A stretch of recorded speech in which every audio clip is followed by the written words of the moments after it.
John Horse is born, Florida is still part of the Spanish Empire. His family lives in the Alachua savanna that stretches to the west of St. Augustine. The United States is only 36 years old. But the thing is, John Horse is born in a time of war. Over in Europe, Emperor Napoleon is battling against the Spanish, bleeding the nations of treasure and a generation of soldiers. The Spanish focus turns away from the New World. Taking advantage of this moment of Spanish weakness and distraction, on January 15, 1811, the U.S. Congress holds a secret vote.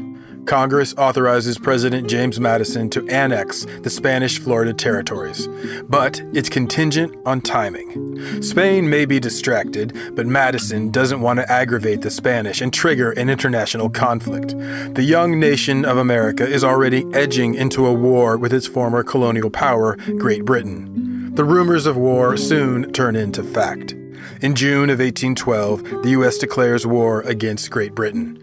It's fittingly called the War of 1812, although it will last for 3 years. The war against the British and the U.S. campaign to annex Florida bleed together. They become one inseparable fight for the future of America. Or so the American government sees it. There is another international fighting force that will also change the future shape of America. Formerly enslaved African people from the Carolinas and Georgia living alongside the Seminole in Spanish Florida. The persistent fear of slave revolts lives inside the hearts and minds of all Georgian and Carolinian slave owners. The Haitian Revolution occurred just a decade earlier, ending in 1804. The Southern plantation owners are still convinced the same can happen in America at any minute. To stoke those fears and uncertainty, Spain offers freedom to any black person who escapes slavery and runs away to Florida, and is willing to fight for Spain. It's a cunning move. It deprives plantations of the labor needed to power the slave economy, plus it breeds natural unrest. Governor Mitchell of Georgia identifies this threat, writing that the Spanish governor has proclaimed freedom to every Negro who will join his standard. Indeed, the principal strength of St. Augustine consists of Negroes. Starting in 1687, the Spanish first offered freedom and land to any enslaved person who threw off the yoke of their bondage and escaped to La Florida.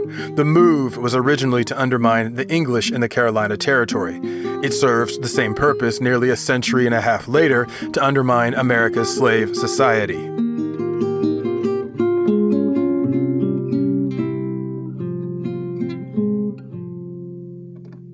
How much does the Haitian Revolution and this fear of a slave revolt play into Andrew Jackson's rise to power?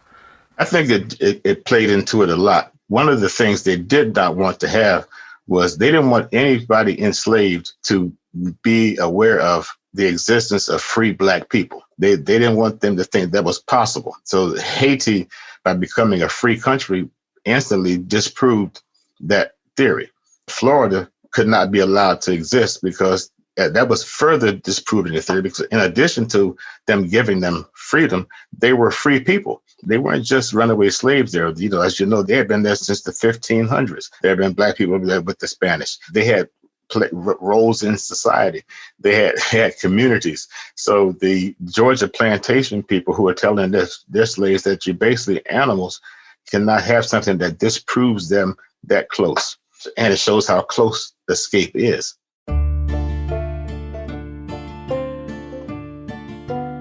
However, slavery still exists in Spanish Florida. Namely, the Seminole Nation keeps black slaves. Unlike plantation slavery, the newly freed black people who live among the Seminole are allowed to live in their own communities, to marry and live as families. They can tend cattle, plant farmland, and live self-determined lives. The Black Seminoles, as they'll come to be called, they must give the proceeds of one of their fields as tribute to their owners. The arrangement is much more akin to feudal landlords and serfs. It wasn't freedom exactly, but it was the best deal available to the runaway slaves and other freedmen. And the Seminoles, following the European lead, had continued to call them slaves, but only to bolster their own wealth. Living side by side, the Seminole and the Black Seminoles begin to intermarry and produce children, which only further complicates any traditional American notions of slavery.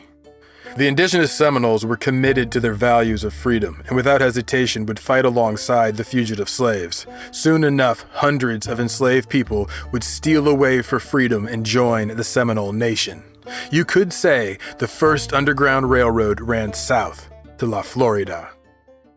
Those who wanted to live free and those who wanted to enslave others for profit and power were on a crash course. It was unavoidable. Their fight would take many forms. This is the world John Horse is born into. Raised on Spanish land among the Seminole Nation, his father a Seminole, his mother an escaped slave. By the law of his tribe, he is not a Seminole, but he's considered instead, quote, the property of his father, and thus he is a Black Seminole.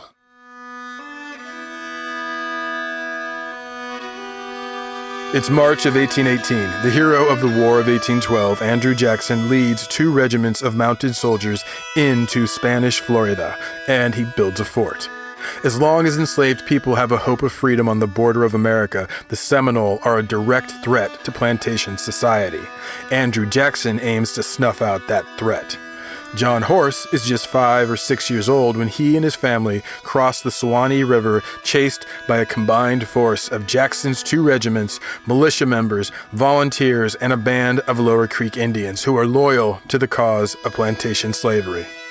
By the time Andrew Jackson's men arrive at the banks of the Suwannee River, almost all the Black Seminoles have made it across the river, but many feet are still wet, having barely made it to safety. In May, Andrew Jackson turns his attentions and marches west for Pensacola. Without orders to do so, he crosses deeper into Spanish territory. He goes to war against Spain. His forces overcome a much weaker Spanish detachment, left to guard a garrison. The Spanish fort at Pensacola is easily taken. The Spanish commander surrenders. Andrew Jackson's unauthorized attack nearly starts the very world war that Madison feared. International conflict is only averted when in February of the next year, Spain decides not to retaliate with warfare and violence. Instead, Spain chooses to sell the territory of Florida to the United States. As a reward for his conquest, Andrew Jackson is named the first governor of Florida. It's a role he resents and quickly resigns from. He seeks a higher office. In 1819, John Horse is now 7 years old, and without moving, he now lives in America. His family settles near present-day Tampa Bay. It's the same place where, centuries earlier, Esteban the Negro first set foot on what would become American soil. Within a little more than a decade, John Horse will come to be known as a great warrior and one of the bravest war chiefs of the Seminole Nation.